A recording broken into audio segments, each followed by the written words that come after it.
Let's get this show on the road. Wherever you are, get in your car and come on down, enjoy a show. If it's your first time, well, jump on in. By the end of this drive, you'll be a Shavian. No, let's get this show on the road. Hey, Spike. Hi, Kelly. How you doing? I'm good. Oh, it's been nice to kind of realize that somehow we're in this weird middle space of our season. It's like there's been so much that's been going on, and now there's a nice moment of shows being up, of rehearsals being finished, and just being able to, there's a little bit more breathing room, I think, which has been kind of nice. Yeah, well, breathing room for a lot of us, but you seem to keep taking all that breath for yourself and throwing it away.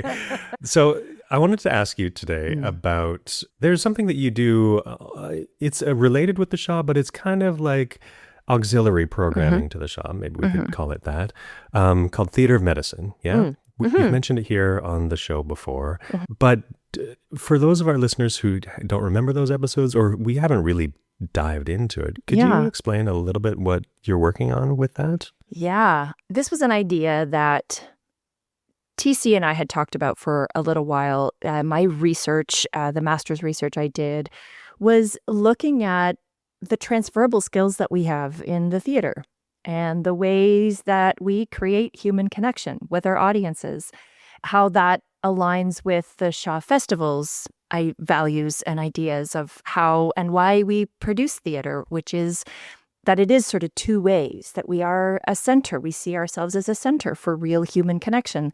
And I was doing my research with my master's, looking at how we could teach this stuff and bring it into the world of nurses and doctors and healthcare professionals. And there is a wonderful gentleman, Dr. Glenn Bandiera, who's on our board.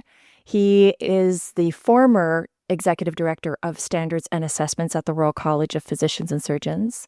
And so TC was looking at, again, the campaign All Together Now, Center for Real Human Connection, looking at my work and my research into how we actually could teach theater and theater skills to non-arts-based individuals, organizations. And this sort of shift with this standards and assessments that was going on at the Royal College that Glenn was forwarding, which was looking at the key components of physicians and surgeons, the need for communication training and leadership training and community-minded, community-oriented healthcare. And so TC said, okay, Alexis, you're doing this. Glenn, you're doing that. Could the two of you just get together and make something that we could do here at the Shaw? You know how direct he is sometimes. He was like, it feels like this should have happened a while ago, so I'm going to just put the two of you in a room and sort this out, please. So that's really where it came from, is that I had been doing my work, Glenn was doing his work, and this campaign was launching. And could we build something here at the Shaw? There's 3 different offerings, I guess you could say, with the Theater of Medicine. The first is myself and some of the other artists here at the Shaw can go off-site to teach workshops. And we teach workshops in things like whole person communication. What does that mean? What does it mean to learn about what it is to be authentically present? You know, we use that term a lot in communication. You need to be present. Well, what does that mean? When do you get to practice being present? Well, we do in the theater all the time. What about active listening? There's a lot of demand for active listening, but do you ever actually do listening exercises? Or is it that you just are told it's important to be an active listener? You know, there might be some sort of key elements, but as you and I know in the theater, listening isn't just with your ears, it's with your whole body, and that there's so many levels to listening. So, and we do listening exercises, you know, it is our craft is to listen. And then things like story and how we perceive story and the ways that we communicate through story, what we learn, what we remember, how experiences change us through stories. And so that was a big part of it. So myself and other artists, we can go off-site and we will teach these things. We will go in and do some improv with people. We'll do some voice work with people. Again, we know that your voice has an impact on the human ear. And that impact can soothe someone or create stress and tension in someone. So how aware of your voice are you when you are speaking with someone? And then the other option that we have is people can come to us. So that means that you might have a group of faculty, perhaps, or a group of learners, perhaps, or like a clinic. You might have people who work at your clinic, and you could come and book a half day or a full day with us. So you would actually come to us here at the Shaw Festival with our beautiful new Shaw Artist Village, and we would have coffee and treats for you in the morning. We would do workshops. We're up on our feet learning. This is all interactive. It's experiential, PowerPoint-free learning, right? Because we got to learn by doing. It's a very different thing. So we get people up, we get people learning. Then there's lunch, and then you get to go see a show. Because one of the most important parts of the program is it isn't us just teaching you. It's also you getting a chance to go see it in action in the hands of the experts, who are our beautiful company members here at the Shaw Festival. And the standard and level at which we work at as theater makers, you can see the very skills that you work on in the morning. You can go and watch those skills in action that afternoon. And we will give you things to look for, things to listen for, what's happening to the audience around you. How is it that that moment in One for the Pot can make 1,000 people laugh simultaneously? I mean, that is a huge thing. Right? So in that respect, like, what are you looking for? What are you listening for? So we have that is a nice option. And then the final option is we actually host a weekend, a full weekend here at the Shaw Festival, September 25th, 26th, 27th of this year. If you are a physician, surgeon, healthcare practitioner, you can come and spend the weekend with us. And it will start on the Friday evening. And we have opportunities to hear from the artists who are working on the stage and how they are developing their craft. You will do your workshops, again, improv, voice work, whole person communication, how we actually build and maintain human connection, how you can do that in short periods of time. Time is of the essence for so many medical practitioners that you have 5 minutes with a patient. You have, sometimes less. So how can you have the greatest impact? Because, there's a lot that goes into patient care, and it does go two ways. And so one of the things that we look at, and there's a big initiative across Ontario right now, which I think is eventually going to hopefully catch on to the rest of the provinces, where Ontario has a real initiative on quality improvement. It's a quality improvement initiative that's been implemented. And so we look at that and we see, okay, what does that mean? What is quality improvement? What are the qualities you want to improve, and how can you do that? Well, if there's an improvement in patient care, there's a direct line and connection with that patient's outcome.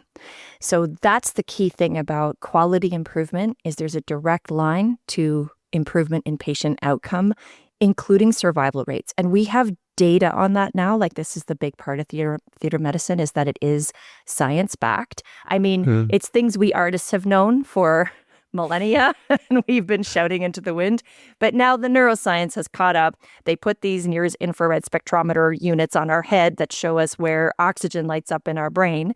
And when we are cared for, we feel better. And therefore, we, even in a terminal diagnosis, your perception of your journey through the end of life can actually feel more positive depending on the level of care you are receiving.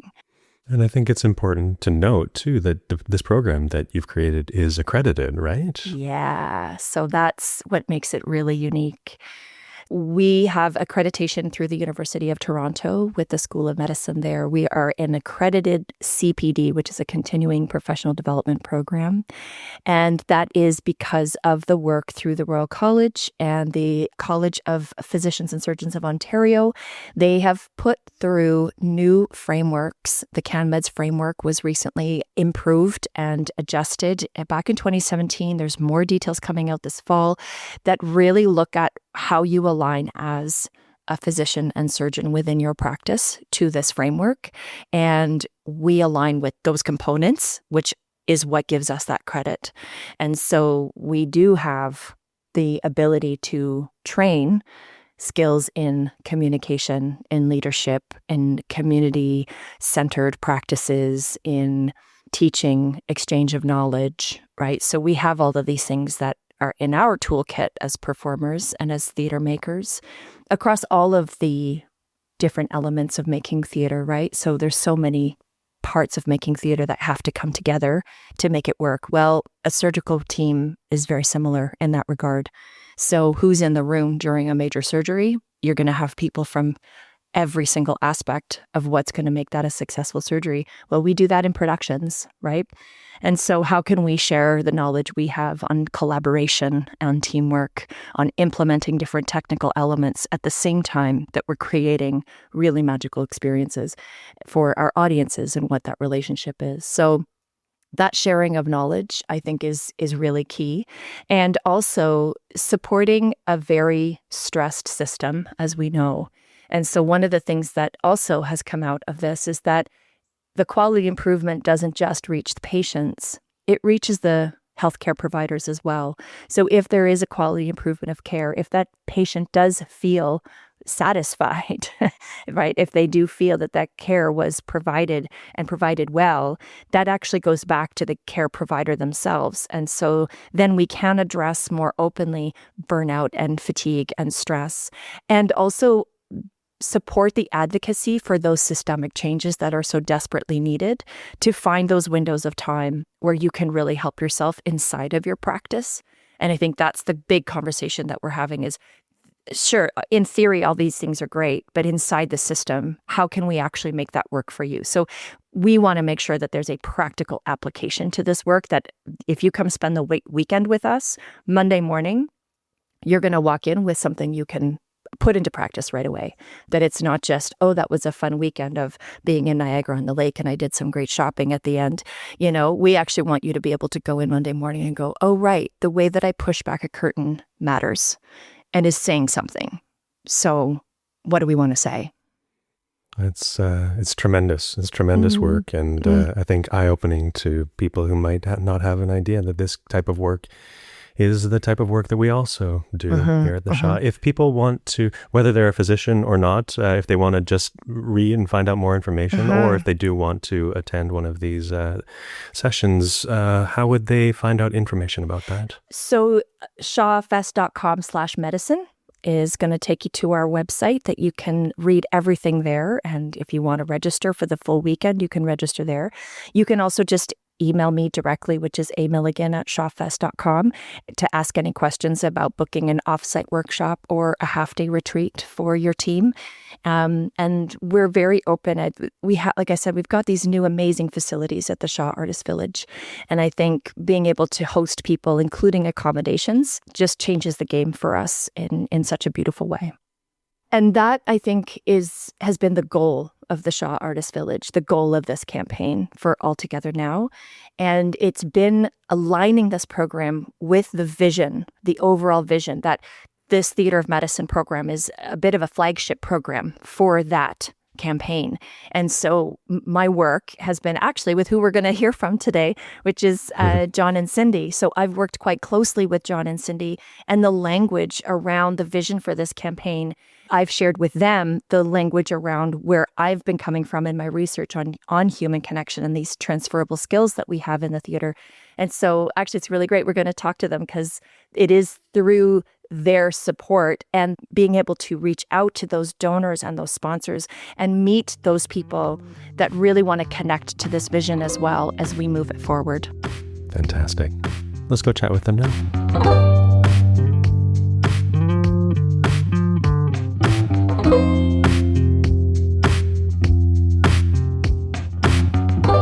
My name is Cindy Mawhinney, and I am the Director of Advancement here at the shop, which is overseeing the fundraising, both the work that we do annually. We raise about $16 million a year for the annual operations, and then also the work that we do on the campaign in terms of fundraising, the support that comes from individuals, companies, and foundations. Good morning. My name is John Dushinsky, and I am the campaign advisor here at the Shaw, otherwise known as Chief Bottle Washer. And my job is to support both on the strategy of the campaign, but also on how we bring it to life, and to work closely with Cindy and her team on development and Tim on the government relations piece. Okay, so we've said the campaign, and I think that a lot of people have hopefully by now heard about the campaign, but I'm wondering, maybe I'll start with you, Cindy. What is this campaign? Altogether now, it started off as being initially just about rebuilding the George, but then it became something so much bigger, partly because that felt a little custodial in nature. And instead of just being rebuild the building, there was a whole vision, a big vision behind that. And so the campaign is about more than just the buildings and the facilities we have to do this, to the activities we want to do. It's also about this dream of bringing more art into our lives. John, you're better at explaining the broader vision, so I'm handing it off to you. Why, thank you, Cindy. Sort of talk about passing the hot potato right there. So we live in this incredible world of connection and yet disconnection, where we are losing the ability to talk to each other. We're losing the ability to look each other in the eye. We're losing the ability to disagree agreeably. We spend our time with our heads curved down looking at our devices, and we resort to those devices at the slightest moment of freedom or the slightest moment of opening in our life. We have this tendency, and I think we all feel it, to, oh, I'll just Google it, rather than, well, let me just sit with that for a moment. Or let me find the answer to it right now, rather than, what if I came up with my answer to it? And at the heart of all this is real human connection. Theatre is one of the last places in the world where you can sit in a darkened room with a group of hundreds of strangers and have a shared experience, where the profession of theatre, if you like, and TC will probably throw something at the radio. I'm quoting myself being old here. At the radio when he hears me say this, but it's this idea that the core profession of theatre is about empathy. It's about walking a mile in somebody else's shoes. It's about seeing the world through somebody else's perspective. And ultimately, that's what the campaign is about. It's about positioning the shore and transforming the shore into a buzzing campus of human connection, of creativity, of curiosity, a home for everybody who wants to put down their phones and remember that they're alive, that we are human beings, and that we exist together in community, and that we are magical, creative, messy, beautiful geniuses, if only we give ourselves permission to be that.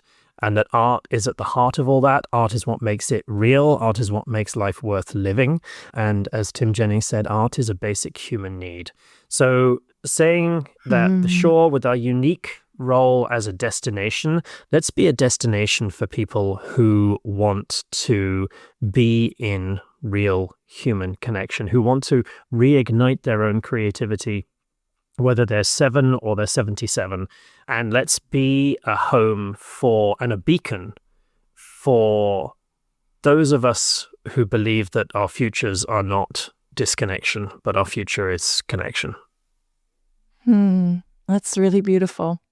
So the campaign itself and the funds we're raising are, of course, for the new facilities that we're building, the new Royal George, the Shaw Artist Village, which will open up this summer.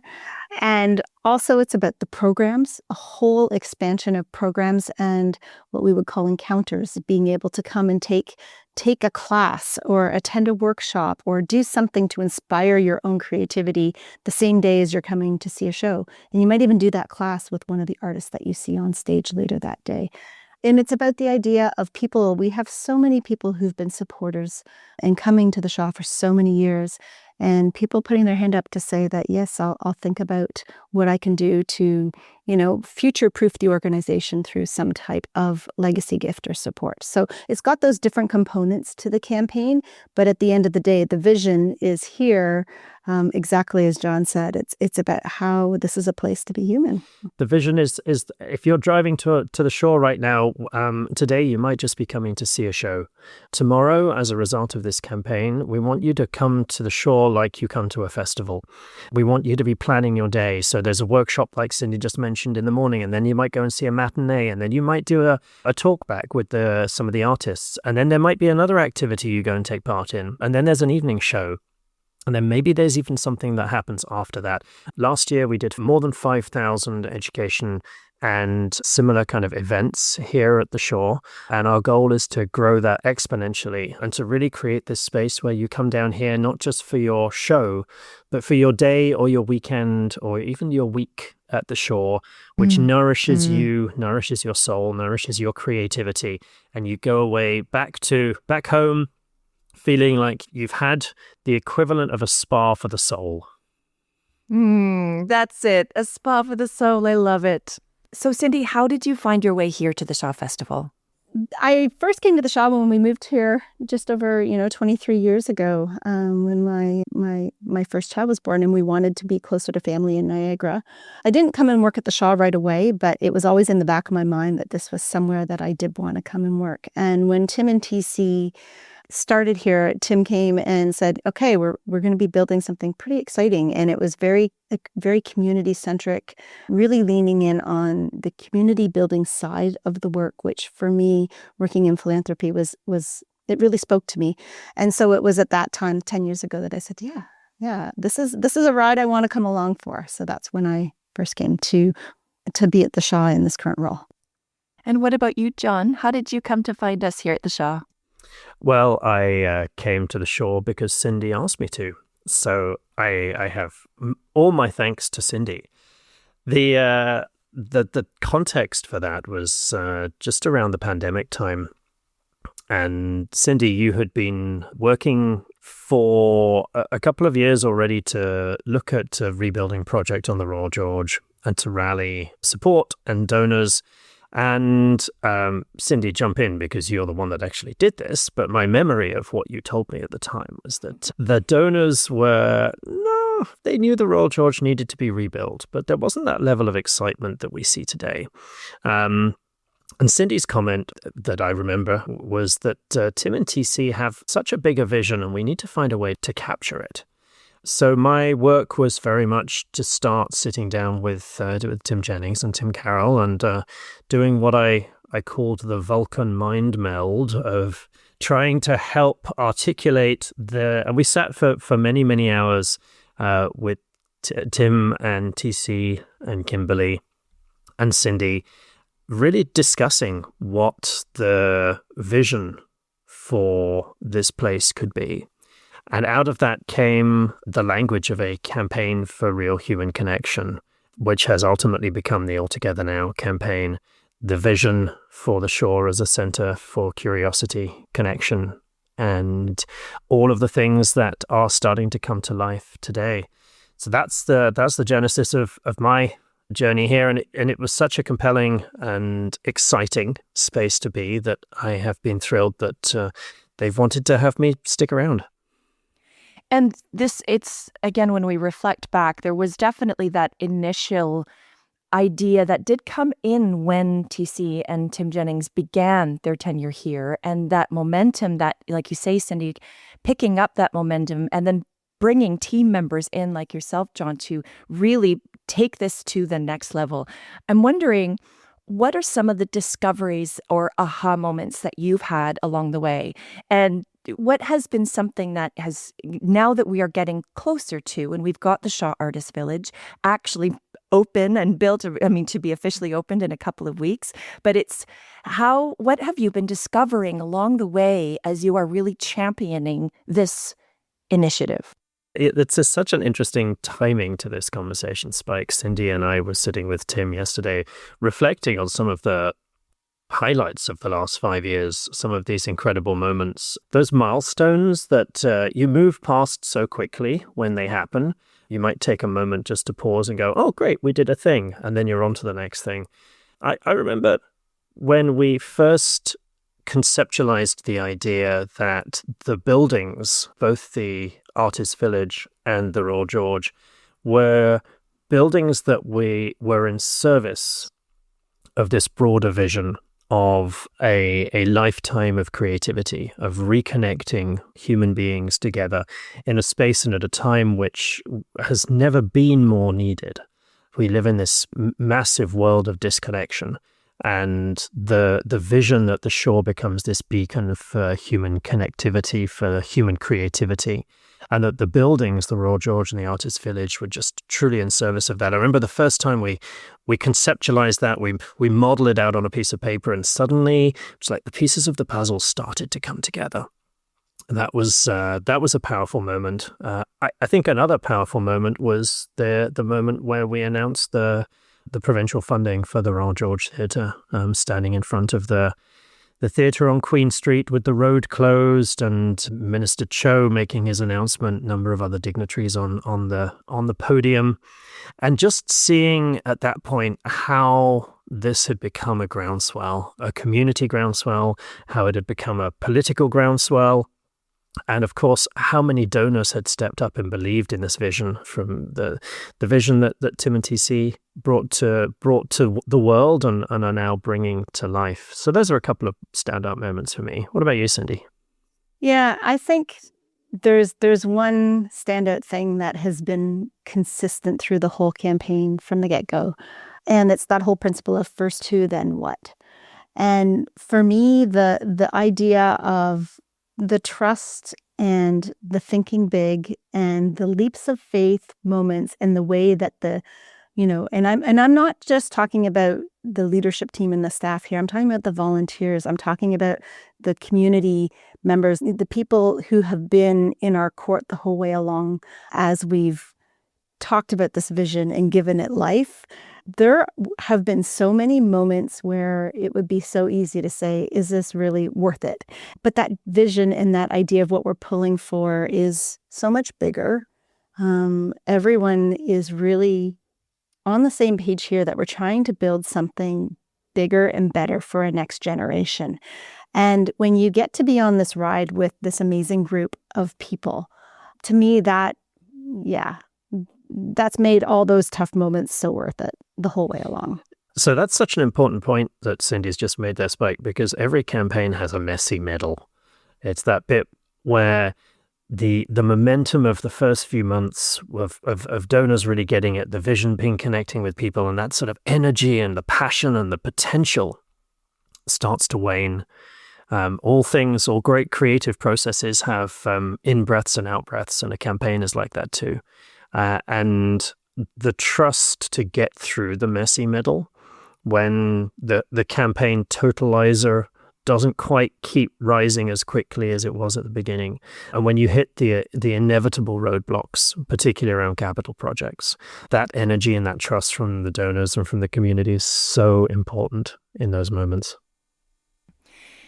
Just my final question, because we hear a lot, we have a lot of listeners who write in and just tell us how inspired they are by this campaign, by the work that we are doing, and that there is significant investment and decision making on how to support this, that families and foundations and groups are really rallying to put actually that time and energy and those dollars into something like this campaign.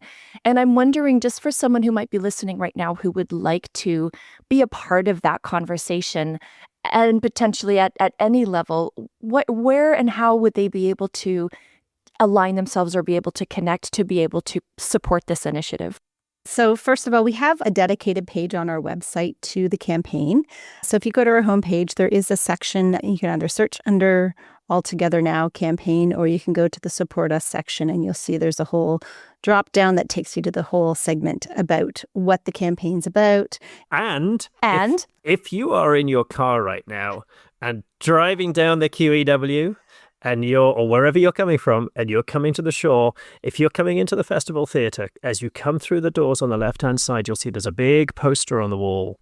You will see All Together Now. There's a QR code. There will be people maybe at the membership desk there on the left-hand side.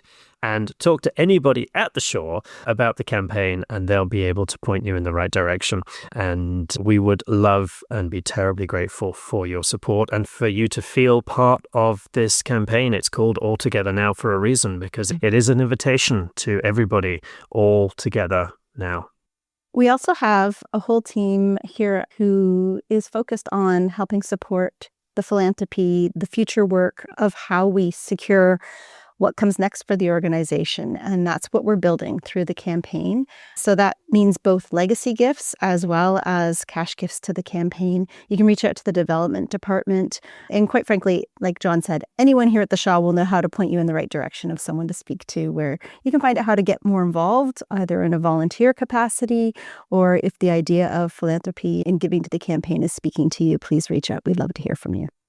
It's very inspiring. And again, it feels like we are just working to expand this community, and we want to become that center, and that we are coming at it with research, and we're coming at it with investment and time, and the legwork that has gone into how we articulate this vision. And now as we actually put those steps forward, I just can't thank you enough, both of you, for what you have done to really shape and support and drive this forward, because it does feel like it's a movement for change, that it really feels like we're on a wave. And it is through the dedicated work and the long hours that I know both of you put in that really helps something like this to come to fruition. So thank you for joining me today. Thank you very much, Spike. Yeah, thanks, Spike.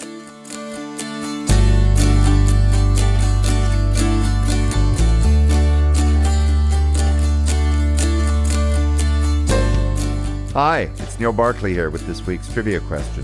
When Amadeus made its Broadway debut in 1980, the leading roles of Salieri, Mozart, and Constanza were played by actors who are better known today as Gandalf, Frankenfurter, and Dr. Quinn Medicine Woman. Who are they? Stay tuned, and I'll tell you the answer later in the episode. Tom Rooney is in his 4th season at the Shaw Festival. This year, you'll see him in Amadeus and Heartbreak House. Other memorable roles include Henry Higgins in My Fair Lady, King Magnus in The Apple Cart, and the titular character in Cyrano de Bergerac. His work has been seen on stages across North America, including Broadway, frequent collaborations at Crow's Theatre, and 14 seasons at the Stratford Festival. Michael Therriault is in his 5th season at the Shaw. This year, you'll also see him in Amadeus and Heartbreak House. Audiences will remember him from Anything Goes, Me and My Girl, and as Scrooge in A Christmas Carol. Some other memorable credits include Gollum in the world premiere of The Lord of the Rings, Leo in the Canadian premiere of The Producers, the Tin Pan Alley Rag at Roundabout, and Fiddler on the Roof on Broadway. The first play I did was when I was in grade 2, St. Mark's Catholic School in Prince Albert, Saskatchewan. And I think my class was it was in one of those assembly sort of events, and our class was in charge of the entertainment that week. And I'm not sure why, but my teacher, she decided to give me this play called Cat Pie. It was a one-man show and no words, which is amazing, given all I do now is spend my time trying to learn lines. But it was a show about a guy who walks into a restaurant. He's walking down the walk and he sees a sign that says Cat Pie Special. And I walk in and I order a pie and a cat pie, and the waitress brings it to me, and I eat it up. And I remember eating it up, and they brought little pies, actual pies, and I remember eating in front of all these kids, and they're all laughing. They're all like howling at me, eating this pie. And then I ordered another one because I enjoyed it so much. And again, I eat this pie and they're all laughing. And I don't understand why they're laughing, but they find something funny about me eating a pie funny. So, and then I order a third and I eat this third pie. And then suddenly I get a stomach ache and I have to be rushed to the hospital. And I guess it wasn't a one-person show now that I think about it. I get rushed to the hospital and they do surgery on me and they remove this tiny little kitten because I had been eating cat pie, of course. And the kids thought that was hilarious. And I remember, I think it was at that moment I thought, I kind of enjoyed that. I kind of enjoyed getting that kind of response, even though I was an incredibly shy kid. Like, I did not enjoy being in front of people or talking in front of people at all. But there was something about this show that I really enjoyed that response. And I think from then on, I started to also, growing up in Prince Albert, my mother, my whole family were singers. And so I did a lot of singing. I was with the Prince Albert Boys Choir, and we did a lot of music festival every year. And so I was doing a lot of performing every year, singing. And then I went into high school and then got into, Sound and Music and all the other musicals that they do. And it just kind of continued. Although I didn't plan on, when I got out of high school, I wasn't planning on going into theater. I went into computer science for 6 months and slept through most of those classes. Wow. I know. And then I went into economics for a couple of years after that. But I was still doing a lot of music. I was singing in a university choir, and then I decided to go into music. So I went into music and got a Bachelor of Music in performance singing. But I spent most of my time in the drama department because it was just a lot more fun. And then it just sort of continued after there. And that was in Saskatoon, and so it was a relatively small community, but with a very active theater community. So there were actually a lot of opportunities for someone like myself coming out of school. Mm-hmm.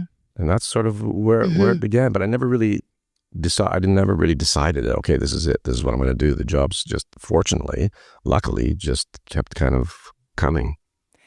And so what was that first professional theater gig that you did? So you've got a Bachelor of Music, and you're now going to try to make your way into a singing career or a performance career, but then you end up in the theater. How did you jump into that? Yeah, well, one of my teachers, mentors in university in the drama department, one of my acting teachers, his name was Henry Wolfe. He was British. He was actually in high school best friends with Harold Pinter. So he kind of came from that world. He was directing a show at Persephone Theatre, which was one of the professional theaters in Saskatoon. And someone dropped out, and he needed somebody. And it was a musical based on an Agatha Christie called Something's Afoot. So he hired me to take this guy's place. And that was my first gig, I think, professional gig, Persephone Theatre in Something's Afoot. It's an Agatha Christie musical spoof. And the first number, within the first 5 minutes, the butler is coming down the stairs, and the stairs explodes, and the butler is killed immediately. And the first big production number is Something's Afoot, and the butler didn't do it. The butler didn't do it. I actually think it's a really great musical. It's about these, there's a group of people that get invited to this mysterious mansion on this island, and there's a will involved, and they all get killed off one by one. The house basically kills them off one by one. It's a lot of fun. Wow. Yeah. So I think that was my first professional gig. Fantastic. I'll come over to you, Michael, because we had a chance to chat with you for the Christmas Carol episode last season, and it was so lovely to hear your origin story of going through school and the support that you had from some incredible people to really help you launch into that high school education in arts and where that set you. But I am curious, what do you remember of your first professional gig? Like that moment when it was like, I'm not in high school anymore. I actually am getting paid to do this. What was that like? What's that moment? And what was that gig? Yeah, that was at Stage West in Mississauga, and Diane Nyland Proctor, and she came with Mark Norman to do auditions for Oliver, and I was the only boy in my music. I was the first music theater major at Etobicoke School of the Arts, male. My entire class was women except for me, and so I barely ever sang. I'd get up in front of people and go and I'd sit down, and they would still give me like 70% because they didn't want me to leave. But I was so shy, and anyway, they came and I auditioned for them. They actually, I was 15. I was going to turn 16 that summer, and they thought, I guess I was like just too old, but they said equity, like we loved to use them, and so I got my first job there, and I just remember I'd sit backstage and listen to the show every day. I just thought I'd won the lottery. I was so happy. I could not wait. I was so happy, And that's how actually she said, the show opened and she said, there's going to be someone here tonight, an agent. I want you to meet him. And he's been my agent since then, No all way. those years. So when did the Shaw Festival cross your path? Because, this is a major Canadian theatre institution. When did you first hear about the Shaw Festival, and then what eventually brought you here? Well, growing up in Saskatoon, the Shaw Festival and the Stratford Festival were always, the big theaters that I would always, I wanted to work at, and I'd hear stories of people working there. And it was interesting, growing up in Saskatoon, there were a lot of people that would be hired from out of town, from Toronto, and they would come and they worked there. So I actually got to work with a lot of great actors. Tibor Feheragazi was the artistic director at Persephone Theatre, and he would bring in a lot of people from Toronto. And a lot of them, of course, had worked at the Stratford Festival and at the Shaw Festival. So I wanted to one day, be able to work at one of those major festivals. And I remember I think I sent a letter to Stratford when I was like 22 or 23 or something like that, saying, could I get an audition? And they said, no, no, you couldn't get an audition, which was fine. So I just sort of went on with my career, and things rolled along as they did. But the Shaw Festival was definitely something that I always wanted to be a part of. I always admired the actors that worked there and the productions that they did there. So it was definitely something that I wanted to get to at some point. And what brought you here eventually? Tim Carroll brought me here eventually. I think it was in 2018. He asked me to do Cyrano de Bergerac, a new adaptation by Kate Hennig. And I think that was the first time I worked here. Doing Cyrano, and Chris Abraham directing, and Deb Hay playing Roxanne, and working in the beautiful jewel box of the George Theatre. Julie Fox, who was my partner, doing the set and design, and it was a beautiful little production on that stage, in that little theater. And I had a wonderful time. And, the Shaw Festival is just so full. It's such a great company. And I'm not just saying that. It's a great group of actors, solid actors who take the job seriously and are here to do the work. And I really enjoy that environment. And I admire that environment. And, lots of actors just here that are so great and just want to do the work. So, Michael, you get this call from TC, and he's saying, what about Amadeus? What about playing Mozart and Amadeus? What was the first thought? Did you know, it's a well-known play. Did you know the production? And what was that like to get that call from him to see if you would come on board for this show? Yeah, I was very excited by it. I of course, had read the play many years ago. I had never seen the movie, maybe like little clips of it at some point. But immediately I was like, that sounds amazing. And he had sort of mentioned that he was reaching out to Tom, and I thought I would die to work with Tom because I've never actually worked with Tom before. But I've seen him on stage so much and loved everything I've seen him do. So yeah, I was thrilled by that. And then I just started reading the play and writing little questions down for myself. Like what? What kind of questions would you write? What does this Italian mean? What does that musical reference mean? A lot of that. Like it's so rich with things references that I didn't know, to operas I didn't know, to music I didn't know. So that was a lot of fun, just researching all that. And a lot of our audience would know you, Michael, from our musicals, right? So we, here you are, you've done lots of musicals, and musicals are sort of where we tend to find you in a lot of the productions across this country. And now you're here doing this play. What are some of the similarities, or what are the differences? What do you find for yourself as you step out of a musical world and into this sort of, quite intense drama as a play? I think language is in itself musical. Schaffer writes poetically, so sometimes the things he writes doesn't feel natural because it's heightened and it's in a poetic form in a way. And I guess there's a correlation that way. Tom, what about you? TC gives you the call. He says, Amadeus? Salieri? Are you up for it? What are the first thoughts that went through your head? I didn't actually think all that much. I just said yes. I just thought, what a great, what a great opportunity, and and to be able to come back and work with him and work at the Shaw again and work with Michael. I had never worked with Michael, and right back at you, Michael. I was always a great admirer, and so I wanted to do that. And Christy Frank as well, playing Constanza. So it seemed like a great idea and a great opportunity. I'd never seen the play. I saw the movie, and loved it. So I was definitely wanted to be a part of it. I felt really honored to be able to play Salieri. I actually met F. Murray Abraham, who played Salieri in the movie. It was in Stratford. What? Yeah, I was doing a production. I was working in Stratford one year. I can't remember. I think this was 2008 maybe. And they were bringing in various people to give sort of talks and lectures and interviews. And they brought in F. Murray Abraham. And it was a bit of an odd evening, actually, because he did a sort of a question and answer event.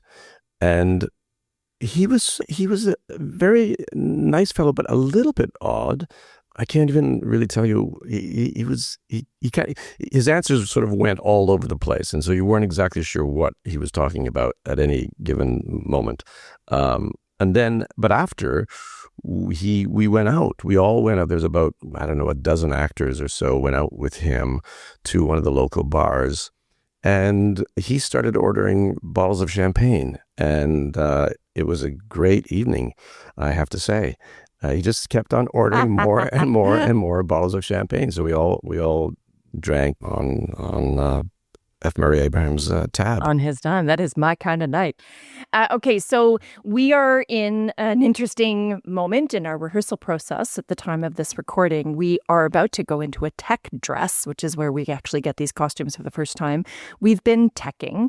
What are some of the things, maybe Tom, I'll start with you, that you have discovered as we transition from the rehearsal hall onto Judith Bowden's set with Kevin Lamott's lighting? And there is quite a bold aesthetic design. It's a really abstract, open concept for this production, not sort of laden with a bunch of set pieces of the time period or representing that specific time period. What have you found as you transition from the rehearsal hall onto the set and where we are with this tech process? Well, as you say, it's an interesting design. It's a great design, a beautiful design, and the stage is a raked stage, so it's on a slant. So that in itself has been, it's challenging in that you have to get used to that. Your body has to get used to that. You have to figure out how to move on it because you're basically essentially acting on a hill. So that's been a big learning curve. Because of the lighting, because it's you're getting glare from the floor, which are these gold slats, and from above, you really are floating in a world of your own, and it does feel like I'm on my own telling this story, and the characters come in and out throughout the show, and interact. But essentially, it's Salieri in his own mind, in a way, telling the story to the audience. And in a way, it's great because the audience is really the other character. He's having a conversation with right. the audience. What about you, Michael? What have your discoveries been so far? Some of the things some of the decisions that you make in the rehearsal hall, once you get on the deck, you realize, oh, this actually doesn't work. So you have to pivot and make some changes. So that's always interesting. I think when we get costumes, that's going to give us more information about who we are. It's funny when you probably feel this way. You get dressed up to go out for dinner. You're like, I feel different, and I feel like a costume does that same thing. Innately makes you feel like a different person. So that will be really informative. The other big change is when you're in the hall, which is a small room, as Tom said. You want to be intimate, and even if you are trying to imagine you're in a big space, the creative team is only like 6 feet away behind tables. So if you're too big, you feel like you're cartoony. But when you move to the theater, you have to expand that. And so that there's a bit of a learning process there. How do you perform feeling intimate, but sharing it in a bigger way? And I know you and I have had this conversation as well about Mozart, but it is something to play someone who is a few years younger, a few years younger than who you are. So Yes, I'm I was just going to wondering, say like, that. When I first read the script, I was like, I love this. Is anyone going to buy it? That was my first fear. So I'm just wondering if you can share a little bit about that, because it is something when you are needing to play someone quite a bit younger. What have you discovered along the way?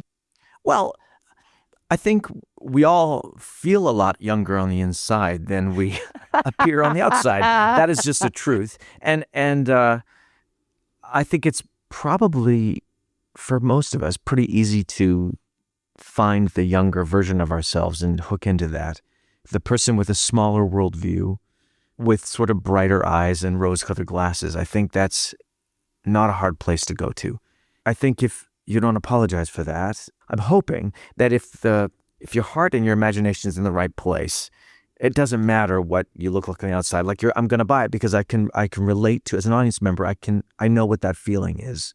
So it's capturing that essence, that spirit, and then finding ways that can physically come through your body in different ways. Luckily, I have a pretty fast motor, so it's sort of coming out physically is not that hard for me. Actually, it has to be toned down sometimes because I want to move all the time. But the good news in the script, he's supposed to be restless, so that's helpful. That's good.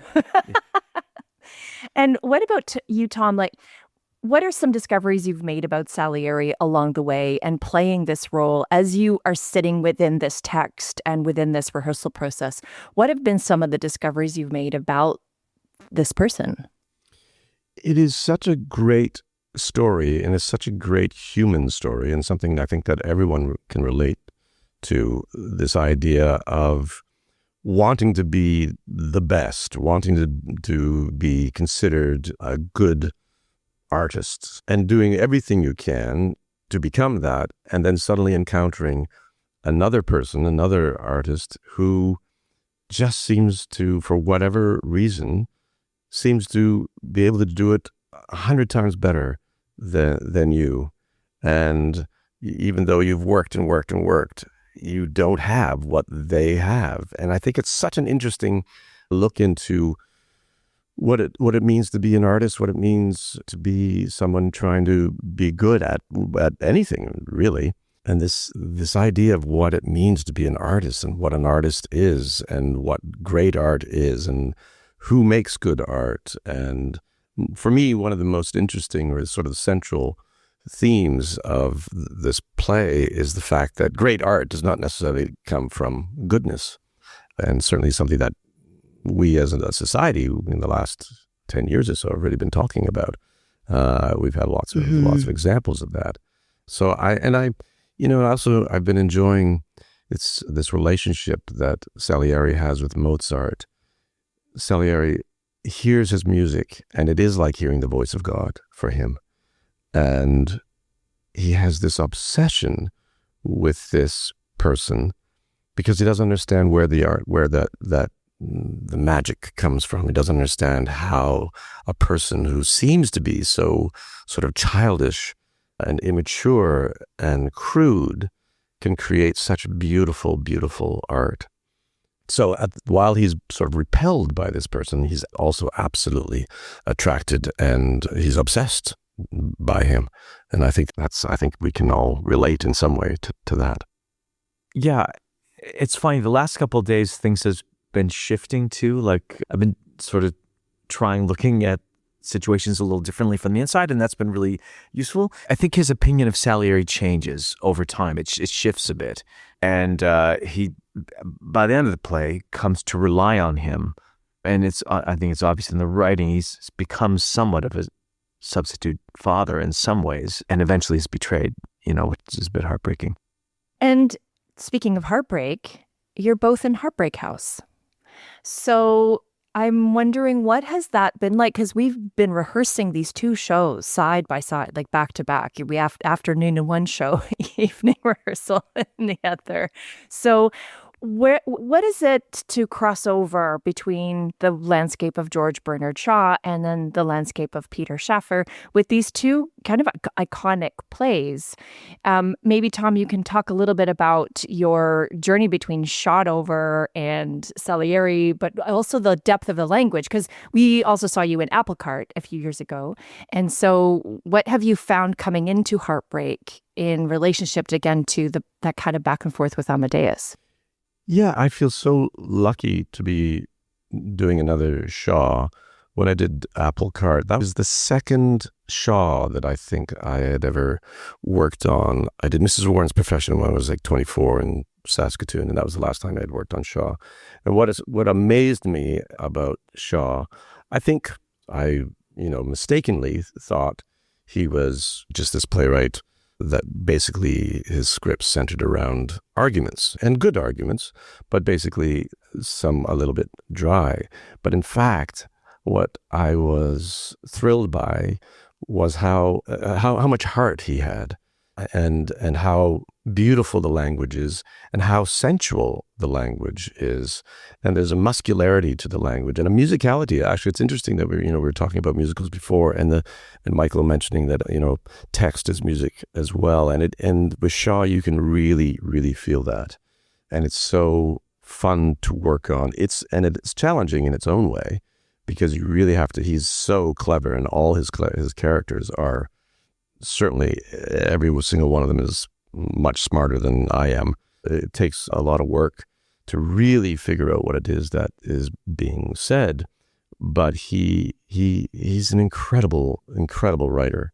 Often, you'll hear a line or you'll say a line, and you just think, my God, can you imagine writing that line? It's so beautiful and so human. And so with Amadeus, it's much trickier.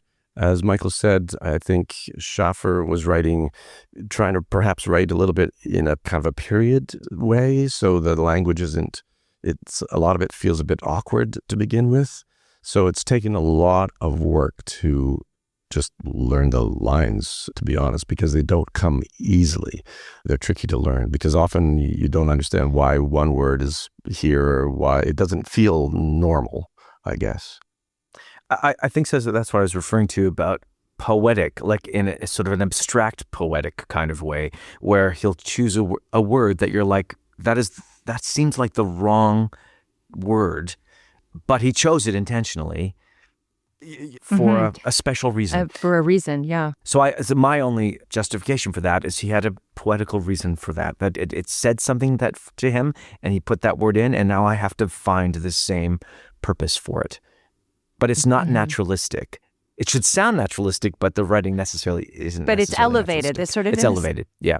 It sort of has that colloquial where we're up in sort of a heightened language space, but keeping a foot in that naturalistic world a bit. So you're kind of having to balance going in between the two sensibilities in a way as you speak. The example that's coming to my mind is like, I've written nothing finally good. Finally good. Like, and he uses finally a lot in a couple of places that jump out at me. Like, why not truly good? Finally, it's weird to me. And so finding the right way to say it. Yeah, I think that's right. It lands differently in our ear. Yes. And then we're working to justify it. When I read Heartbreak House, it's interesting. I'm discovering that Shaw, it's to be listened to. Reading on the page is tricky. I read the play about 3 times, and I still was like, it's a comedy? I don't see it. But when you watch it or you listen to it, it's very funny. It's so much easier to listen to than it is to read, I think. It's beautiful language, but it's been written to be said. And is there anything about going from one show to the other? Do you have any tricks, like to switch your brain, to switch your body? I mean, Tom, you're going from Captain Shotover to Salieri, and Michael, you're going from someone who is actually activating the stage directions in Heartbreak House. You have a very direct relationship to the audience. You are speaking directly to them. You're reacting very much impulsively and instinctively into the moment to make adjustments and pick up things. And then you go into Mozart. Like, there are some days when you will do 2 shows in a day. Like I said, we had rehearsals, doing these 2 shows, afternoon and evening.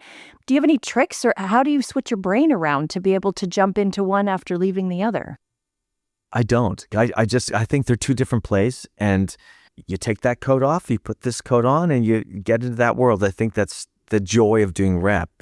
I don't think it's that difficult to shake one off. I think it's just fun to go, that was fun, let's try another one. Right. The one thing I've been finding a little bit, just technically, is if I do Captain Shotover and we're in England and we're speaking with a British dialect, sometimes I go and do Salieri, and Salieri suddenly has a little bit of an English accent suddenly, and it's like, whoops, nope, kind of get away from that, come back to Vienna, So that technically that's a little tricky. It's been interesting. Particularly Salieri. Salieri talks a lot. I mean, he narrates the entire show, so he's talking through the entire piece. So it's been a lot to learn, and both pieces and Shotover has a fair amount to say as well. So there's been doing both of these plays at the same time. Just learning them has been, I have to say, quite a challenge. I mean, I feel it's a high-class problem, right, that I get to learn both of these incredible parts. But certainly I've been spending a lot of time walking around my house just mumbling lines, trying to remember. It's interesting, too, because I think, okay, I have to run my lines for Salieri. I have to start, I get up and I start working on lines. And I suddenly find myself running these Shotover lines. It's like, Stop it! I have to go back to because in a way, the Shaw is easier in some ways, and so I think my brain just wants to say those lines because it's in some ways more fun and easier. Whereas I'm not quite there yet with Salieri. It's not quite as easy yet. I'm hoping it will be.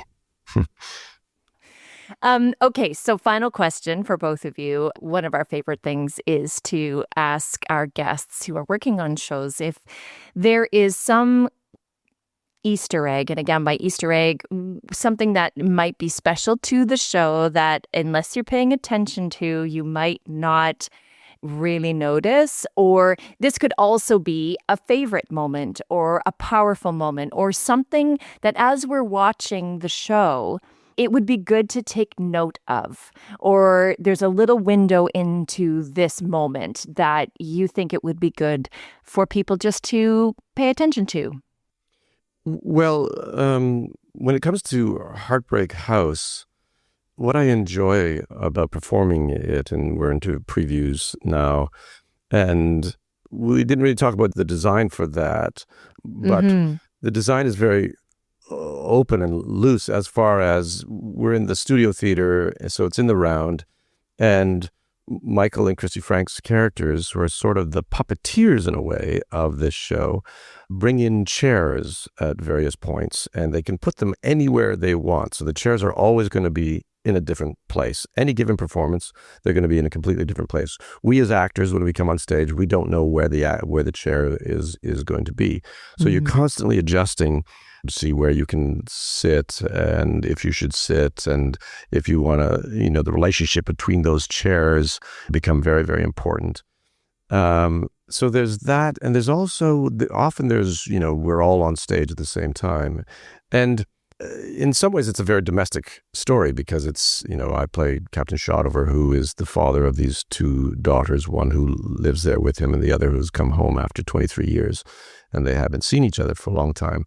And what I enjoy is just all the subtle, quiet moments where we connect throughout the play that aren't necessarily, they're not necessarily in the text, or Shaw hasn't written a scene for that, depicting that particular connection. But particularly in his third act, my connections to my daughters, just the eye contact that I get with Sochi and Julia, I really enjoy, because it feels very, well, it's like it's a family.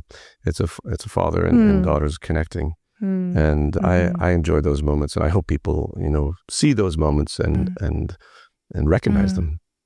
And what about Amadeus? Anything that we should look for? I think there might be people who have only seen the movie, and it'll be fun for them to know that Peter Schaffer, who wrote the screenplay for the movie, also wrote the play, and that he's written about 5 versions of this play. So to kind of see what's different, what got changed for the film, because film is a visual medium. It's not a medium of words. So he made some shifts in the film from the play. And what are those shifts? And for people who have seen the play in a different production, what version did they see? That's kind of fun. That'll be fun to sort of explore. Yeah, cool. What about you, Tom? I think, again, it's the quiet moments. It's because Salieri has such a love-hate relationship with Mozart, and he is driven mad by his genius, but he's also absolutely drawn not only to his music, but to the character, to the man. Like what makes this man capable of writing this incredible music? And I hope I can find that subtle relationship and that fine line of love and hate throughout the show. Wonderful. Well, it's been a beautiful process working with both of you on both of these productions. It is a gift. I think, Tom, never have I had someone take the movement suggestion of making your entrance come from a different place every single time so enthusiastically as you do in Heartbreak House. It just brings me joy every single time you come in from somewhere different. Yeah, well, I have to say that is so much fun because, Heartbreak House, it's, as Shaw has written, it's a fantasia. So this house really is sort of floating in this weird, not particularly entirely realistic world. And I love being able to come in, decide, I'm always looking backstage. I'm always like, okay, who just came in there? Who came in there? Oh, she's going to come in there. Okay, no, I can't. I don't want to come in there. I'm going to go out. So I go running around. So in some ways, I wish I could wear my Apple Watch because I'm getting my steps. Yeah, really get your steps in. It's my favorite. I love it. And I, again, working on this production of Amadeus with you both and the physicality that you're both bringing, how we move on that stage, this incredible design that Judith Bowden has done and finding those and capturing those moments in Kevin Lamott's lighting is incredible. I'm so excited for our next stage of getting these costumes in and seeing again the next level, the next layer. And I just want to say thank you so much for joining me to talk about Amadeus today. Thank you. Thank you. It's been fun. Thanks. And now here's the answer to our trivia question. We asked if you could name the 3 leading actors of the original Broadway cast of Amadeus, who may be better known as Gandalf, Frankenfurter, and Dr. Quinn Medicine Woman. And they are Ian McKellen, Tim Curry, and Jane Seymour. Amadeus is playing until October 4th. Tickets available at shawfest.com. Thank you to Tom and Michael for joining us, and thank you, as always, for listening. If you have questions, thoughts, or just want to say hello, drop us a line at podcast@shawfest.com. Let's Get This Shaw on the Road is hosted by Alexis Milligan and produced by me, Kelly Wong. Original music by Travis Cito. If you like what you hear, subscribe and leave us a review. Next week, we sit down for a chat with Pulitzer Prize and Tony Award-winning playwright Brandon Jacobs Jenkins, and I'm going to try really hard not to fangirl too much. We'll see you then. Let's get this Shaw on the road.